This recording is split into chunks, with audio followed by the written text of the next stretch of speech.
Hello everyone, welcome to this webinar on how to convince companies to engage in climate-related work in today's world. We're still expecting some people, so we get started in, let's say, 2 minutes from now. In the meantime, feel free to introduce yourself in the chat.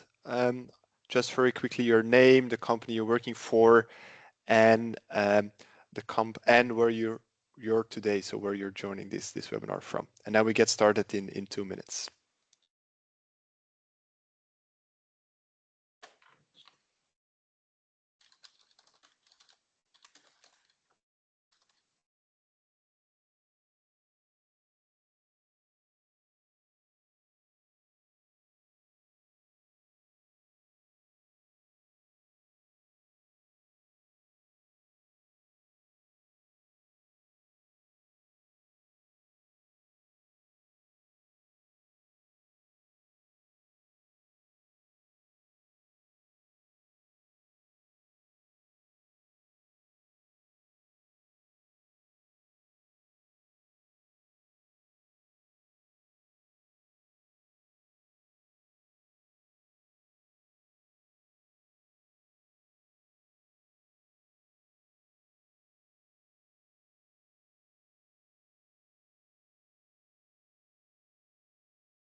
All right, I propose we get started.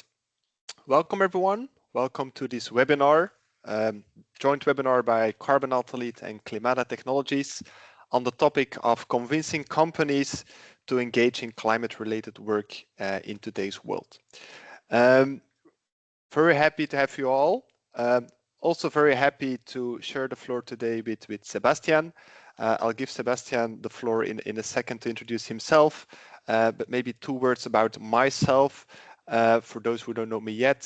So I'm one of the co-founders of Carbon+Alt+Delete, based in Belgium. I have a background in sustainability engineering, and at Carbon+Alt+Delete, we build carbon accounting software for sustainability consultants. So our software platform is used exclusively by sustainability consultants across Europe to manage the carbon footprint, including target setting and action planning for their clients, which are now close to 2,000 companies across Europe that manage their carbon footprint on Carbon+Alt+Delete. But very happy to be joined by Sebastian today. So Sebastian, feel free to quickly introduce yourself and Climata. Yeah, thanks a lot, Kenneth. I'm happy to be with you and the company here for this webinar today. So my name is Sebastian. My background is in meteorology and geophysics. So I studied atmospheric science, and I'm one of the 3 co-founders of Climata Technologies, and as you see on the slide, co-CEO. So I have, given my background, a focus more on the product technology side of things, and we are doing physical risk analysis. So we model climate risks and quantify them and their impacts. Thanks, Kenneth. Very good. Thanks a lot, Sebastian. And you will share way more of your insights as we go. So before we dive into the topic, just some very boring housekeeping rules, but we're happy to have a very big group here. So very happy with that. The downside is that interaction will be through the chat. So there is a Q&A chat in Teams. Feel free to put your questions there. You can also upvote other questions. I know from experience that sometimes this Q&A functionality is blocked probably by your local team settings. So in that case, feel free to use the regular chat to put in your questions or comments. We'll have some Q&A time towards the end of the hour that we have, but if questions come in and if it makes sense, we'll try to squeeze them in on the spot. Your camera is switched off. You're muted. Don't take it personally. The good thing is that you can enjoy your lunch without making annoying noises for others. So take the advantage of that, I would say.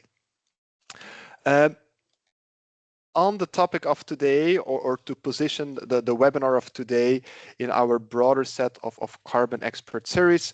So I guess a lot of you know that at Carbon+Alt+Delete, we organize around 5 big carbon webinars a year. So basically every 2 to 3 months, where we go hardcore carbon accounting and we go very deep on very specific standards protocols. So you see here on the slide the ones that we already have done on scope 2 and climate action, and the ones that are still planned for the rest of the year, the LSRS, science-based target updates, the greenhouse gas protocol updates, and so on.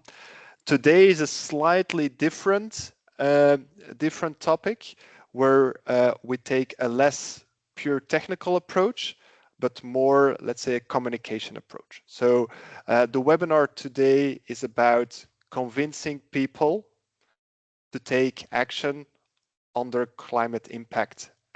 Typically people that are maybe skeptical and need some convincing to take action. The webinar was planned relatively last minute, triggered by 2 things. One, we talked to a lot of people in the space, and I think convincing people to take action in today's world is an important topic. It's a topic that I guess a lot of you struggle with every day. So there is something to do around that. Second, we have been in touch with Sebastian and his team several times, and I think they also have great insights, are very driven people. So those 2 things came together and made us realize, hey, why not just organize this webinar and share some learnings, thinking that we have at Carbon+Alt+Delete and at Climate Technologies on how to convince companies, people to take climate action today. So that's the setting of today. Before really starting our story, as always, it's good to know a bit more on who's in the call today, or what your thinking is. So here on this slide, you see a link to a Mentimeter with a simple question: how is climate reporting, or how is the climate reporting market in 2026? Worse than 2025 and 2024, same as 2025, but still worse than 2024, better than 2025, but worse than 2024, or better than 2025 and 2024. And climate reporting market is pretty broad, right? It can be on your CCF, PCF, LCA, climate risk, physical risk, transition risk, and so on. But we want to get a bit of feeling on how optimistic or pessimistic you are. So if everything goes fine, you now see the Mentimeter. So I see some results coming in. Voila. I'll still give you some time to answer. Well, good. Good. So half of you pretty pessimistic or saying it worse. 16% optimistic. Interesting. Would be interesting to see if they're focusing on a specific sector or in a specific region. But I think overall, the carbon reporting market, in particular compared to 2024, let's say pre-omnibus, we definitely are in a slower market, right? Let me stop here with the Mentimeter and go back to the slides, right? So then the question, of course, is, okay, what do we do with this, right?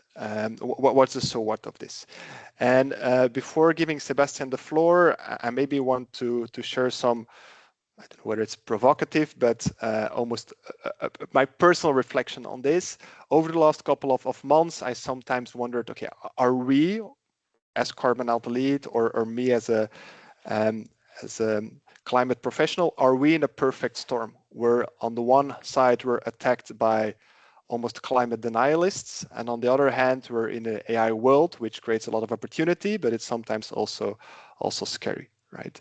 And I think of those two gentlemen on the slides or on the picture, of course, represent those two streams, where when I graduated 10 years ago, or more than 10 years ago, and when we had the Paris Agreement in 2015, I thought that the point of having a discussion about is climate change real, that we passed that point, and that the discussion was about how to get to net zero in the most cost-efficient, socially fair way.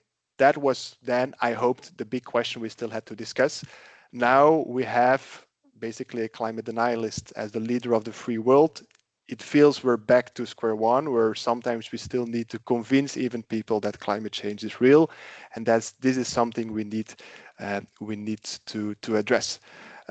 In Europe, of course, we have had the omnibus, which drastically reduced the scope of companies that need to report, at least from a mandatory point of view, a regulatory point of view, on their carbon footprint and a lot of other data points. But in general, I would say that Trump is kind of the personification of the headwinds that we face today as a sustainability society, in public opinion, in politics. On the other side, you have the AI wave. This webinar is not about AI. There's a lot to say about that, but sometimes it's scary, right? We're a SaaS business. Publicly listed SaaS companies, software as a service companies, their stocks have not done good over the last couple of months because of the threat of AI and the cost of making software drastically being reduced. I think a lot of you are consultants, advisors, right? You might also rethink your own role, what AI can do for you, but also how your clients look at you and how they compare you versus what AI can do if they just start asking the questions that they ask to you to AI. So it somehow feels like we're in a perfect storm, and we can have a long discussion about this and how real the threats are. But I think this gentleman said something very, very interesting, right? So I think he said something, stop whining, get to work. And okay, that's pretty straightforward, but there is definitely some truth in it. I think as a sustainability community, we should focus on what we can control, not on that what we cannot control, right? And we cannot control directly global geopolitical policies, situations. We cannot control where the AI technology is going, right? I think the only thing we can do is get to work. I think the case for climate change and addressing climate change is still very clear. We still need to do more work to convince people of that. And there is a real threat that if we, and I think with we, I mean everyone here in this call, becomes too negative ourselves, saying that climate change policies that we will never get to the 1.5, maybe not even the well below 2 degrees. If we keep on saying those things ourselves, then it will become a self-fulfilling prophecy, right? So park it and let's focus on what we can do. And what we can do is day in, day out, get companies to work on their climate impact, and there are very good reasons to do so. And for me, the takeaway of this is, hey, we need to rethink our framing. And in full transparency, we have been spoiled a bit, right? I think up to 2024, in particular within Europe under CSRD, the point you could make is, look, carbon is regulation. You as a company, you need to report. I have a solution as an advisor or as a software player. And that was basically the end of the discussion. And then you could talk about pricing, basically, right?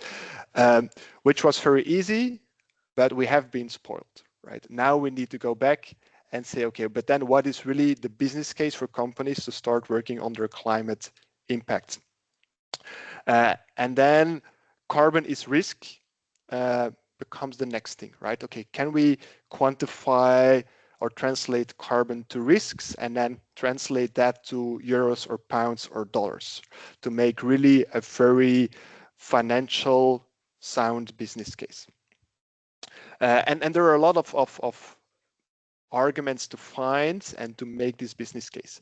But when I was making these slides, I realized myself, okay, but then we're still more in a negative mindset, and we're still talking about avoiding something negative. We're not talking about becoming better, right? And it's basically the same argument, but flipped the other way around. So that's why I think the last hour before this webinar, I changed carbon is risk to carbon is opportunity, right? And I know it might sound a bit wishy-washy, but basically if you say, look, if you make your risk or your exposure to physical climate risk lower, yes, you reduce your risk, but it's an opportunity to have a competitive advantage versus your competitors who are not taking that action, right? So it's basically exactly the same thing that you need to do, but flipping the rationale and the argument upside down. And I think throughout the rest of the slides, we might still talk a bit about risk, more about risk than about opportunity. But personally, for me, I will try to talk more and more about carbon is opportunity, not so much carbon is risk, let alone carbon is regulation. So I would invite ourselves here all, let's stop saying to companies, it's regulation, you need to do it. So this is the high level picture. Then the question is, okay, how do you do this specifically?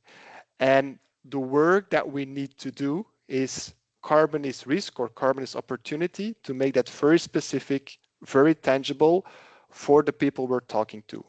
A sustainability manager or a CEO or a CFO in a mid-sized company, in a multinational, in an SME, in the service sector, in the automotive sector. We need to very think hard about who are we talking to and how do we translate these high-level statements to something very specific and tangible for that person. And that's what Sebastian and I now will try to do, is to give you some very specific angles on how you can translate this to your client cases. And we will just share some examples. It will not be exhaustive, but because it needs to be specific, so it's impossible to be exhaustive. But we hope to give you some inspiration or some things that you can take with you to then apply to in discussions with your own clients. And I realize we're a bit behind time, but I think we'll manage it from here. So Sebastian, I'll stop sharing my screen. I'm very happy to give you the floor so that you can talk us about some physical risk, physical angle on how to translate this to concrete arguments to convince people. Thanks a lot, Kenneth. Just checking out. Can you see my screen now? It's yes, all good. Perfect. So thanks a lot for the very exciting introduction and being a little bit provocative and giving some thoughts. I want to start also, let's say, the physical angle with a little bit emotional start. As a meteorologist, I was always fascinated by the atmosphere and the atmospheric science behind it. When I decided to become a meteorologist as a child, I just want to use that picture here to remind ourselves that you see in this picture here this very thin layer, which is the atmosphere. And this atmosphere is what is protecting us and what we are talking here about, right? Emissioning, in this case, carbon into this atmosphere, which is heating up the atmosphere. So it's a very, very, very thin layer, which is protecting us and giving us the opportunity to breathe and live on this planet. Sometimes you lose this context, and I thought it's a nice reminder, looking at it from space to our planet and reminding ourselves about this very small and thin layer we need to take care about in order to live on this planet. Another part is you see here again the word risk. However, we always see both sides, risk and opportunity. My angle is a little bit different here, moving away more from the regulation, because what we see also in our client engagements is that we see more and more companies look at it from a resilience perspective. So looking at risks and opportunities in order to become more resilient rather than report on or fulfilling regulation.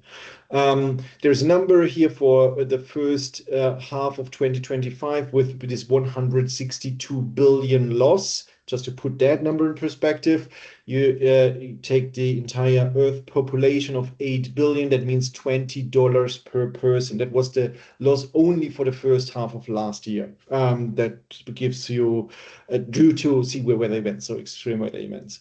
So it's physical risks are increasing, those hazards, frequency and intensity are increasing, and that translates into a financial risk. And what we see in the market is also a quite fragmented and region-specific solution environment. And we as Climata Technologies come in here with our solution Delta Climate. Climata, by the way, stands for climate adaptation. That's why we do this here or provide those services to our clients in order to get this transparency, understand those risks and opportunities in order to adapt. That's the entire topic. We are based on an open source platform which is globally available. Before we go into my use cases or our use cases, quickly also that we have a common baseline here talking about scenarios. And I have experienced multiple times that not everybody is fully aware of that. That's why I introduced that slide here. So in our risk analytics, we look into long time, forward-looking time horizons like 10, 20, 30, 40 years out or longer. And we do that within scenarios. And Kenneth was referring also to the Paris Agreement, where we try to keep that below 1.5 degrees, and then they move this temperature level up. So that would be the first scenario you see here on the slide, keeping the temperature increase until 2100 below 1.5 degrees, which is related to this SSP1, RCP 1.9 scenarios. So you see here different warming degrees we're working with from a science perspective, and those are related to emission pathways. And there are models behind that where we try to understand how we as a society or model how we as a society continue or decrease, ideally, our carbon emissions, and that relates then to the temperature increase. And the temperature increase in the entire atmosphere relates then to certain hazards and their behavior, which I'm coming to in a second. But I just want to give that as an overall perspective. And you maybe have heard about also that there are discussions at the moment in the science community, and we need to be very careful about that because it's a science process. What should happen with this RCP 8.5 scenario in the future, if we should take that out or back or reduce it and so on. So there is currently a scientific discussion about that, and there were a lot of news in the last 1 to 2 weeks about this RCP 8.5 scenarios, that this worst case scenarios off the table.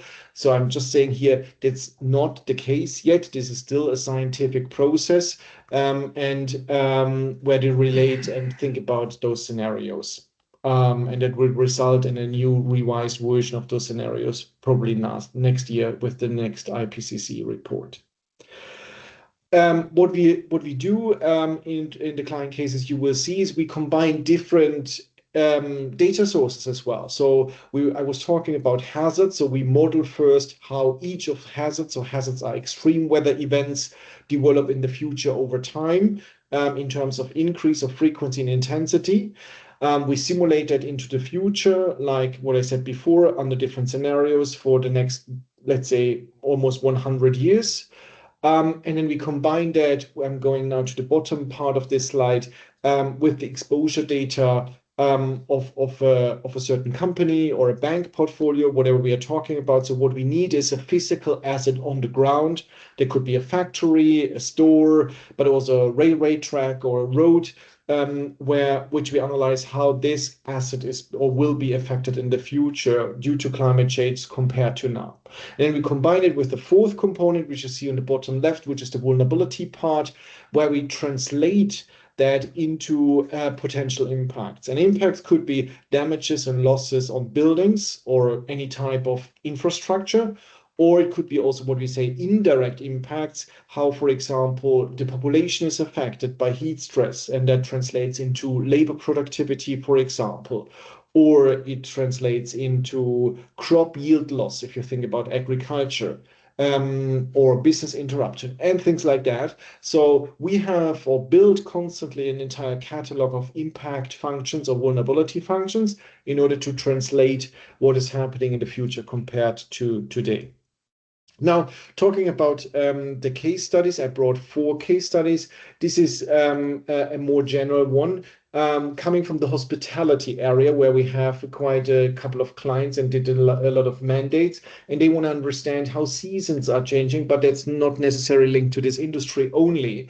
So what you see here for a location the south of France is on the left today, and then you see in the middle and then the right the scenario RCP 4.5 and 8.5, so 3 to 4 degrees and 4 to 5 degrees warming for the year 2050. And what we count here is the days with normal summer conditions, so not too hot and not too cold, so ideal to spend your holidays. That's why the hospitality area. And you see the average amount of days and you have here per month, or let's say it's the percentage.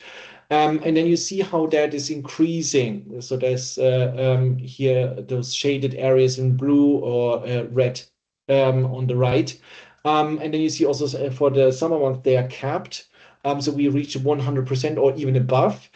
Because then the summer conditions are too hot even. So you see this is this bandwidth between 25 and 35 degrees. But what you also see is that like spring and fall are extended massively.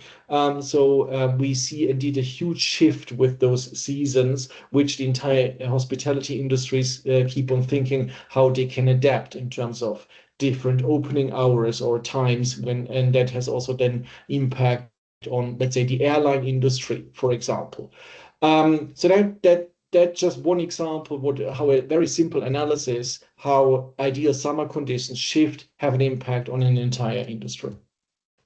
Second one is about supply chains, where we analyzed here a business, an area in China where there's a lot of industry and how those locations will be affected by flood under future conditions. So in this case, a 4-degree scenarios. So we looked at different flood levels because depending on how high, let's say, those areas or let's say production sites will be flooded, that has a huge impact or could have a huge impact on downtimes of those factories. So we have modeled that for each of those locations you see here on the map and analyzed how this is changing. But we also combined that, we did that for a computer hardware producer and their suppliers in China.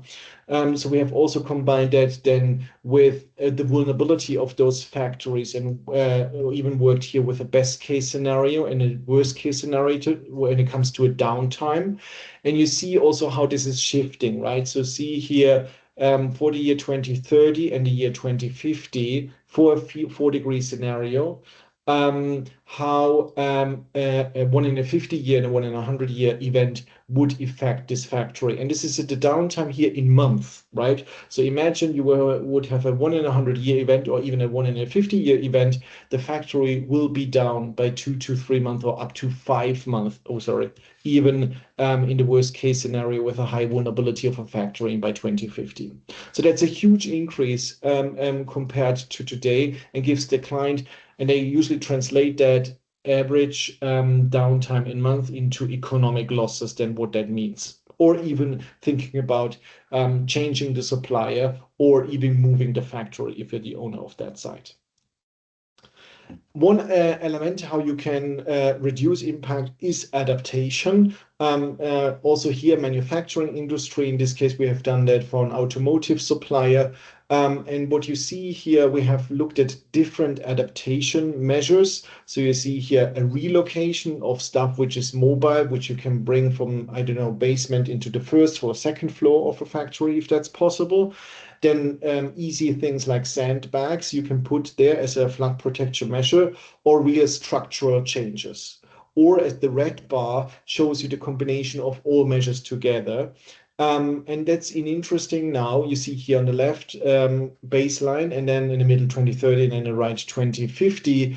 And the gray bar is if you do no measures at all, what the impacts will be, and then a cost-benefit analysis, or in this case, a benefit analysis, right? How much you would reduce those impacts by certain adaptation measures, which is really helpful in order to plan those adaptation measures, specifically if you're planning structural changes, for example.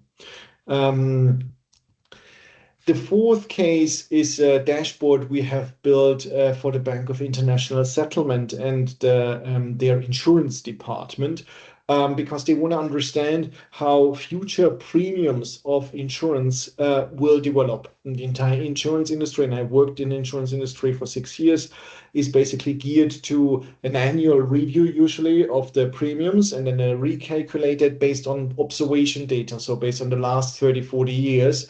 And what the industry still doesn't do is like a forward-looking, long-term forward-looking analysis and anticipate how the premiums could evolve. So that was a little bit the use case here. And we did that for the entire world. In this case, you see the Florida area, and what we calculated here for each of the assets in that state in the US, how future losses would change, right? And I'm also saying, wanted to take that example here in order to show you what we calculate from a return period loss. So a lot of times I see, or we see in our analysis when we talk to clients, that they look at the average annual loss. That's also typical metrics in the financial industry, which in this case would be for Florida 8.78 billion in average. But what is more important is you see here a 1 in a 300-year event, which is not happen frequently. That's what I said, a 1 in 300-year event. But that's exactly what we want to try to analyze with our models, right? What are future events which never happened in the past, and what are, so to say, the unknown unknowns? And that's exactly what we are modeling here. So we're modeling what would be a future extreme event which have never been observed in the past. And then you see that this loss, this translated loss, is much, much higher. So it would be 200 billion. So it is very important to understand what your tail risks are and what the extreme losses would be due to extreme events in the future. Rather than looking, oh, in average, I have a certain loss and damages, and it's basically neglectable. So that's what I wanted to propagate here with that example, and with all the examples I was showing across various different industries. Back to Kenneth at this stage, Yes. unless there are questions we immediately want to answer. Yes, thanks a lot, Sebastian. And I forgot to mention in the beginning, but you need to step out a bit early, right? So I would invite people to already put all questions or comments they have related more on the physical angle in the chat. There's already one that I would like to squeeze in now. It's about the RCP 8.5 scenario, right? Where Bert is asking, given that the IPCC has dismissed this scenario, deeming it implausible, should we still use it? So I'm not sure how you look at it or how you present it in your tooling and in your projects. Yes, I mean that's what I would try. Thanks for the question, and that's what I'm saying, right? And given there, so what happened is basically there was a research paper which has been published which from a research community, which is questioning this RCP 8.5 scenarios, given that they see okay, emissions are less dramatic than they anticipated earlier. And with that less emission being emitted, they think this emission scenario, RCP 8.5, that's what it stands for, this is so unlikely that we can take that off the table. And you see, I use my words here carefully because this is still a scientific process. So it's not correct that IPCC has dismissed that yet. That didn't happen yet. That can happen, but it didn't happen yet. I'm just saying because Mr. Trump, who was on that picture before, was the person who used this published paper and said the UN or IPCC dismissed the scenario, and that's not true. that didn't happen yet.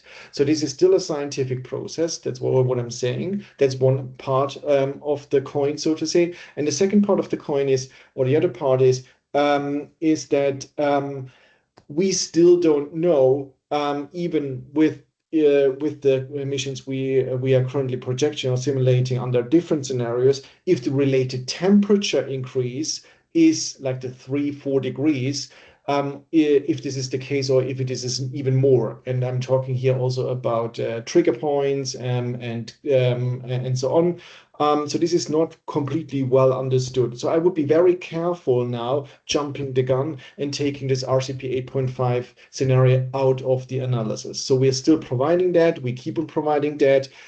We will see towards the end of the year and towards next year when IPCC and CMIP 7 is publishing the new scenarios where we will be landing. Until then, I would definitely always look at all the scenarios and the bandwidth. That's sorry for the long answer, but it was really important for me that you get that right. Thanks a lot, Sebastian. That's very clear and very good to have this nuanced and detailed answer. Thanks a lot for that. Let me share my screen to continue with more the transition angle, right? So you should see my screen now. Let me know if that's not the case. So Sebastian shared some examples more from the physical angle, talking about physical risk or opportunity, and I'll try to do the same more from a transition angle. So companies that might face transition risks or have transition opportunities linked to climate change. And I basically have prepped 3 examples. Again, those examples, you can probably not copy paste them and apply them in a call you might have this afternoon, but I hope to inspire you or give some angles from which you can start thinking on your specific client cases. And the first example is an example of the Boston Consulting Group that developed a net zero strategy for a lot of reasons, but in particular also to win or play in the war on talent. So I guess most of you know BCG, global management consultancy. They hire a lot of young people, Gen Z, young millennials straight from university or with a couple of years of working experience, and then train those people further up to experienced consultants that provide very detailed advice, typically to very big corporates. So the full business model of BCG is based on recruiting young, smart people, attracting them, and giving them a career path to develop themselves, to grow professionally and financially, right? That's their full business model. Of course, that business model comes under pressure if you cannot hire those young graduates anymore, right? So this here on the slide, you see some quotes of Christoph Schweizer, the CEO of the Boston Consulting Group, basically making the statement like, hey, if you want to fight climate change, if you're a climate activist, join BCG, right? And we might discuss whether you agree with this or you disagree with this, but I think that's not the point I want to make. The point I want to make is that if you look at a service company or an IT company that is engaging or fighting the war for talent, focused on Gen Z and millennials, then it helps, or you need to have a net zero strategy. You need to be able to explain in a trustworthy, reliable way what you as an employer are doing on your own climate impact or the climate impact of the clients you're working for. And there is plenty of data to back that up. If you really need to have some numbers, I would refer you to the Deloitte's Gen Z and Millennials survey. So every year they do a big global survey with Gen Zs and Millennials on a lot of different things, including positive impact, right? And just to point out some numbers here on the slide, so around 23 to 22% of Gen Z and Millennials say that they have researched a company's environmental impact before accepting a job. More than 1 out of 10, so 15 and 13% respectively, have changed jobs due to concerns about environmental impact. And 70% considers a company's environmental impact to very somewhat important when evaluating a potential employer, right? So there is just plain data that having a reliable, trustworthy net zero or environmental strategy helps to attract and to win the war for talent. So this is in particular when you talk to companies in the war for talent, in particular when you're talking to HR managers, it's an angle that will resonate very well. And then, of course, the consequence of that is that you need to start measuring, setting targets, developing action plans, and so on. But that's then the actions you need to take to achieve this business goal. Another example is about this picture, and I guess since a couple of months we all know exactly what this picture shows, right? We all know exactly where the Strait of Hormuz is located, and that around 20% of global oil and gas production passes through this narrow sea street. What you probably don't know, or definitely not all of you, is this specific company. Yara International is a Norwegian-based fertilizer company. So basically, they produce fertilizers and sell it to the food sector, to farmers, not directly, but through wholesalers, of course. They're Norwegian-based. They have production sites in Europe, but also in basically every continent. Most of them in Europe, but also in Asia, America, South America, and so on. And put very simply, what they do is they buy natural gas, which they need for energy production, but also as a primary feedstock to make the fertilizers. Next to that, they need some very specific minerals. I'm far from a fertilizer expert myself, but basically the core product that they buy is natural gas. And then on the picture here of their stock, you see two main trends. You see a declining trend after the invasion of Russia in Ukraine, and you see a reverse trend as of early 2026, February, March 2026, basically with the Iran war. So that sounds to be a bit, or that seems to be a bit counterintuitive. But if you start analyzing what happens here with the invasion of Russia, invasion by Russia of Ukraine, that triggered an energy crisis and global gas prices went up. Gas is the main product that Yara International needs. So that basically triggered a lot of additional costs, lower margins, lower share price. So that's the effect that you see here. So it's really a supply effect triggered by a higher gas price.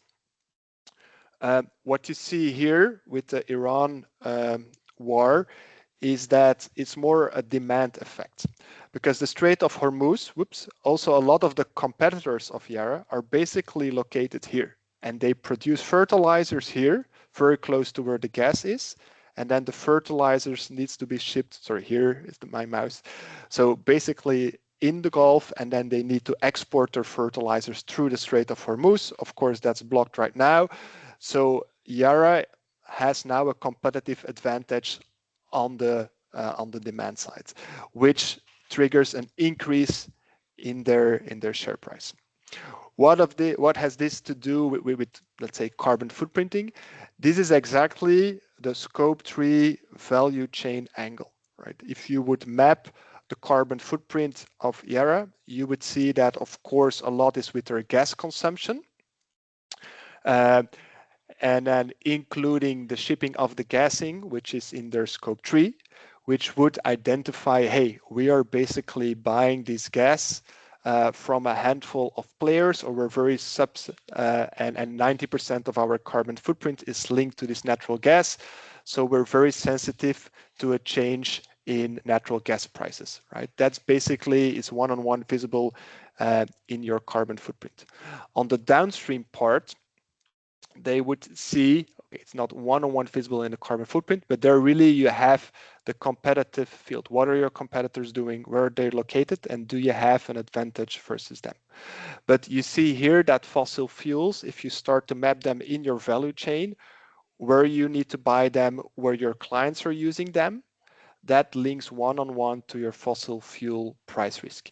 And personally, I'm very surprised that today green political parties are not making this argument stronger, because every day on the front page of the newspapers, you have news on the Iran war, you have news on changes in oil price, and everyone from families to business owners realize every day their dependency directly in their scope 1, indirectly in their scope 3 of fossil fuels. So we should put this argument more on the agenda. The final example I want to share, it's probably the most straightforward, or the one that would pop up first if I would ask you for an example, but it's about this, what I call a trickle-down effect. And the example you see here on the slide is of Albert Heijn, a big retailer in the Netherlands. They're also active in Belgium, maybe also in other countries, I'm not sure. Albert Heijn has set science-based targets themselves, and they now start to request from their suppliers, mid-sized companies in the food sector, to also set science-based targets. And they do that now for a couple of years, and every year the request becomes a bit more stringent, right? So for a company supplying to or selling to Albert Heijn, typically Albert Heijn would be one of their major clients. So if that major client is requesting to work on science-based targets and for that to calculate the carbon footprint, I think the argument is pretty straightforward to make that a company should do that. And this argument then typically resonates very well with the sales manager. And for instance, in the case of Albert Heijn, yeah, you cannot act proactively anymore. You need to wait, but you know a lot of other, or the competitors of Albert Heijn, some already do it, but the others might also start doing it. So as a mid-sized company, you might still have a window of opportunity to start doing this and proactively reach out to your biggest clients to inform them on your climate actions and to improve your relationship with them. If you wait, then you know that at one point you will need to do that reactively. And it's always better to act proactively than reactively. To summarize the examples and to go back, and that's the final slide we've prepped, to how to think about this. This is, I think, the mental model we had on climate reporting. Basically, hey, company, you need to do this. So you need to have a carbon measurement. I can help you with that. And by the way, there might be some business benefits, lower costs, lower risks, more engagement with clients, with employees. We should fully reverse that logic and start from the right and say, as a company, what is your business benefit of working on your climate impact? And push yourself to be very sharp. You should not have a list of 5 business benefits. You should have a short list, ideally only of one, very clear one, at best 2, 3, max 3.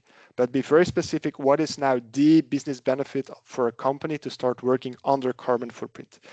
And to achieve that business benefit, they might need a carbon, or they most likely need some form of carbon measurement, their emissions, their risks, physical transition. And by the way, it might be good for regulation that is already in place or might be coming over a couple of years, because then you already have the data. But regulation is then the side effect, not the starting point.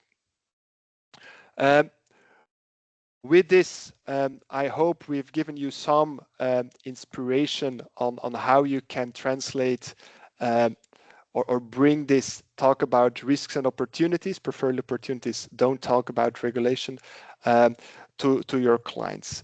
So we still have a couple of minutes for the Q&As. So I see some questions came in. So let me have a quick look and see if I can address some of the questions here. Voilà.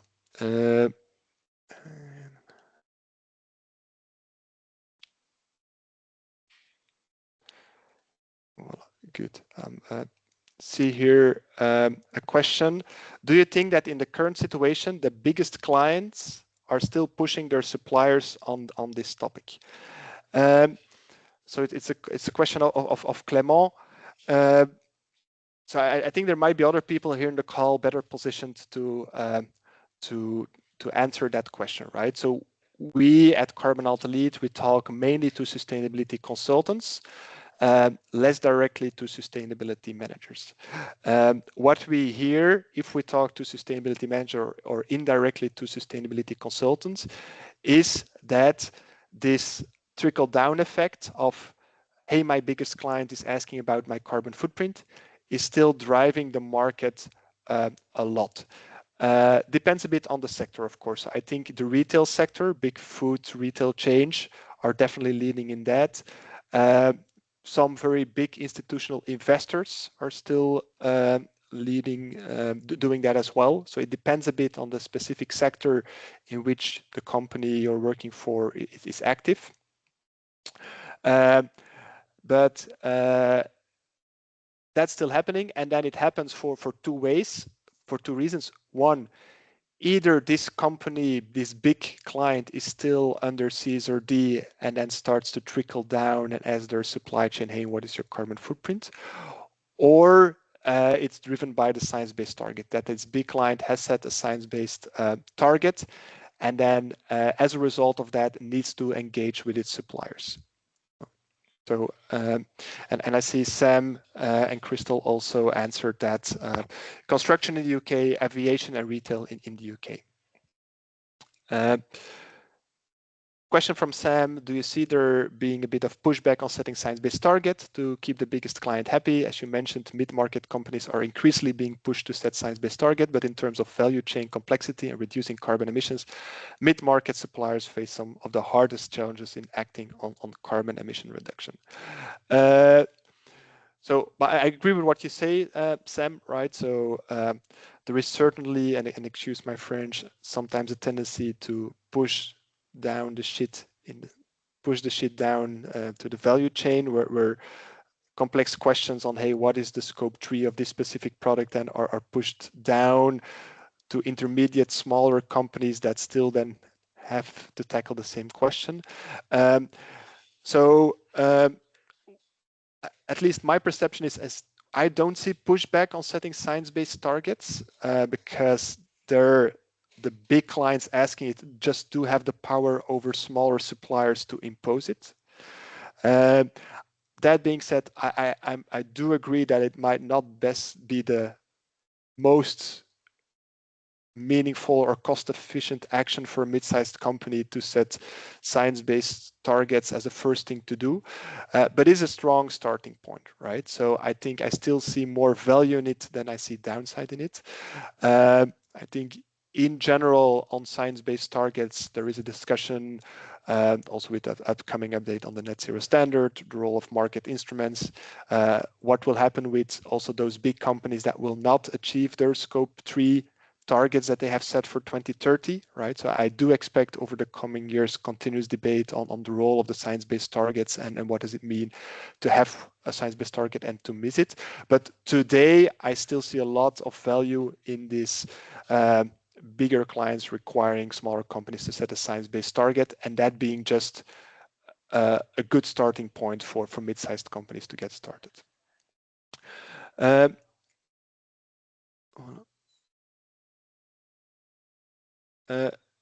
just taking maybe two more questions, and then we can wrap it up.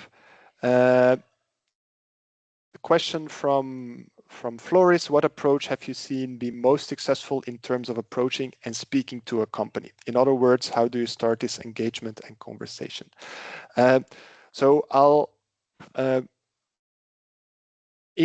just answer with how we in Carbon+Alt+Delete have set up our sales. And okay, you might think, what sales, what does that to do with it? But I think what we as sustainability consultants, sustainability professionals should learn is how do salespeople think about setting up a sales machine? Because it's exactly the same system. The first question is, one, for the company, what is the key killing argument to work on their climate climate impact, right? And I think there we have given some examples. Is it physical risk in their supply chain? Is it HR or employee engagement? Is it cost reduction? Is it fossil fuel dependency? So for on a business, what is the key reason? Then the second question is, and this is really homework you can do, desktop research. What is then the exact solution that they need? So from all the services that you offer, is it a CCF? Is it a PCF? Is it a double materiality assessment? Is it a net zero plan? Is it implementation of charging stations on the parking lots? You name it. And then the third question, which is also very important, is, okay, who is the person in the company that I should talk to make this argument? And that's really the third question, right? Given this is the business benefit, that is the action plan together. From there, you probably can derive, okay, for this, I should talk to the CEO and maybe also to the operations manager because he will need to be involved in the execution. Or no, for this argument, I need to reach out to the CFO and I need to pull the risk card, right? It might be that for bigger companies, it's a bit more complex and there might be two business benefits with 4 actions and you need to reach out to 5 people, all with a different angle. But that's, I think, the rationale or the order in which you should think about approaching companies and bringing a convincing message. Overall business benefit, actions they need to take, person to talk to convince them of taking that action. And that's also, for instance, how we in Carbon+Alt+Delete do sales. We know very good who our clients are, who are not our clients. We know what we sell them, basically time savings and compliancy benefits. And we can either talk to a sustainability consultant who might use the software or to a sustainability director, a consultancy director who might sign the contract, right? And for each of those personas, like they call it, we have different talking notes, different scripts that we follow. With that, let me, in interest of time, stop here. There might be some questions that we have not yet addressed. So we'll follow up with you one-on-one. But I just, before I let you go, want to show you a final slide on upcoming webinars that we have. So already next week, we have a webinar on the land sector removal standards. So a new standard that the Greenhouse Gas Protocol launched early this year, and that will go in or come into practice as of 2027. So next week, we'll have a deep dive session on that with someone from Treekeel, talking about how they already apply LSRS in their projects. They will also be involved in some test cases of LSRS. So we have an expert from Treekeel who will share her experiences. And then after summer, we have an update on the Science-Based Target Net Zero Standard with a speaker from the Science-Based Target Initiative. And towards the end of the year, we foresee to give an update on the corporate standard, but that's still to be confirmed. So with this, I propose we stop here so that I respect your time. Thanks a lot for joining. We will circulate the slides and the recordings over the coming days, including my contact details and the contact details of Sebastian. So feel free to reach out to us if you have any other comment, question, or you want to discuss more in detail what we do, what Climata does. And with that, thanks a lot for your time. Thanks a lot for the interaction through the chat, and I wish you a great rest of the day. All the best. Thank you. Bye-bye.